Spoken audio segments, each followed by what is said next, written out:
Welcome back to the Gyanwala Gujju. દોસ્તો, તમે ક્યારેય વિચાર્યું છે કે એક માણસ પાસે બધું જ હોય છે? રાજપાટ, સુંદર પત્ની, વાલું સંતાન અને અખૂટ સંપત્તિ, છતાં એ બધું છોડીને નીકળી જાય છે. આજે આપણે વાત કરવી છે એક એવા લેઝન્ડની જેનો જન્મ 563 BC કપિલવસ્તુના લુંધી વનમાં થયો હતો. પિતા શુદ્ધોધન અને માતા મહામાયા દેવીના ઘરે જન્મેલા આ બાળકનું નામ હતું સિદ્ધાર્થ. પણ ભવિષ્યવાણી હતી કે આ જ બાળક કાં તો ચક્રવર્તી સમ્રાટ બનશે અથવા તો જગતગુરુ બૌદ્ધ. તો let's dive into the life of the master of piece Gautam Buddha. Siddharth ધીરે ધીરે મોટા થાય છે. સિદ્ધાર્થના લગ્ન યશોધરા સાથે થાય છે. તેમને રાહુલ નામનો પુત્ર પણ હતો. પણ બોસ, ડેસ્ટિનીને કંઈક અલગ જ મંજૂર હતું.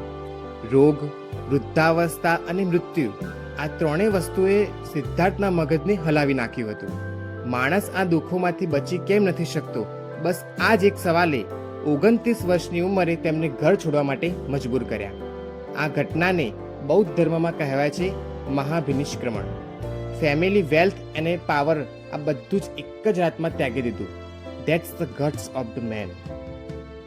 શરૂઆતમાં આલાર કલામ પાસેથી 7 ભૂમિકાઓ શીખ્યા, પણ સંતોષ ન થયો. પછી શરૂ થઈ કઠોર તપસ્યા. શરીર હાડ પંજર જેવું થઈ ગયું. છેવટે નિરંજરા નદી કિનારે પીપળાના વૃક્ષ નીચે વૈશાખી પૂર્ણિમાની રાત્રે સિદ્ધાર્થ બની ગયા બૌદ્ધ, ધ એનલાઇટેડ વન. અને હા, પહેલો ઉપદેશ ક્યાં આપ્યો? તો વારાણસી પાસે સારનાથ, જેને કહેવાય છે ધર્મચક્ર પ્રવર્તન. 45 વર્ષ સુધી તેમણે જ્ઞાન વહેંચ્યું અને છેવટે 80 વર્ષની વયે કુશીનારામાં નિર્વાણ પામ્યા. બૌદ્ધે આપણને 4 આર્ય સત્યો આપ્યા. 1. દુઃખ છે. 2. દુઃખનું કારણ તૃષ્ણા છે. 3. દુઃખનો નિરોધ શક્ય છે. અને 4. એનો માર્ગ છે અષ્ટાંગ માર્ગ: સમ્યક જ્ઞાન, સમ્યક વાણી અને સમ્યક કર્મ. આ 8 સ્ટેપ ફોલો કરો એટલે લાઈફ સેટ.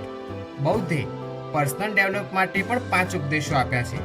હિંસા ન કરવી, અસત્ય ન બોલવું અને નશો ન કરવો, સિમ્પલ લાઈફસ્ટાઈલ અને હાઈ થિંકિંગ. આજની સ્ટ્રેસફુલ લાઈફમાં આજ તો જોઈએ છે ને. બૌદ્ધ ધર્મ કેમ ફેમસ થયો? કારણ કે તે લોકોની ભાષા પાલીમાં હતી, સંસ્કૃતમાં નહીં. ભગવાન બૌદ્ધ પોતે માનવતાવાદી હતા. ઊંચ નીચમાં ક્યારે માનતા ન હતા. સમ્રાટ અશોક અને બિંબિસાર જેવા રાજાઓએ તેમને ખૂબ પ્રોત્સાહન આપ્યું. સાહિત્યમાં ત્રિપિટક, વિનય પિટક, સુત્ત પિટક અને અભિધમ પિટક જેવા અમૂલ્ય વારસો મળ્યો. સ્થાપત્યમાં પણ સાંચીનું સ્તૂપ અને સારનાથનો શિલાસ્તંભ આજે પણ આપણી શાન છે. જો કે પાછળથી આંતરિક મતભેદો અને હુણ જેવા વિદેશી હુમલાના કારણે ભારતમાં તેમનું પતન થયું. પણ બૌદ્ધના વિચારો આજે પણ વર્લ્ડ વાઇડ છે. સો ફ્રેન્ડ્સ, બૌદ્ધની લાઈફ પરથી આપણે શું શીખ્યા? એ જ કે શાંતિ બહાર નથી, આપણી અંદર છે. આ વિડીયો તમને કેવો લાગ્યો જરૂરથી કોમેન્ટમાં જણાવજો અને તમારા મિત્રો સાથે પણ શેર કરજો અને સબસ્ક્રાઇબ કરજો જ્ઞાનવાલા ગુજ્જુને. ફરી મળીશું એક નવા કન્ટેન્ટ સાથે. ત્યાં સુધી જય હિન્દ, જય ભારત.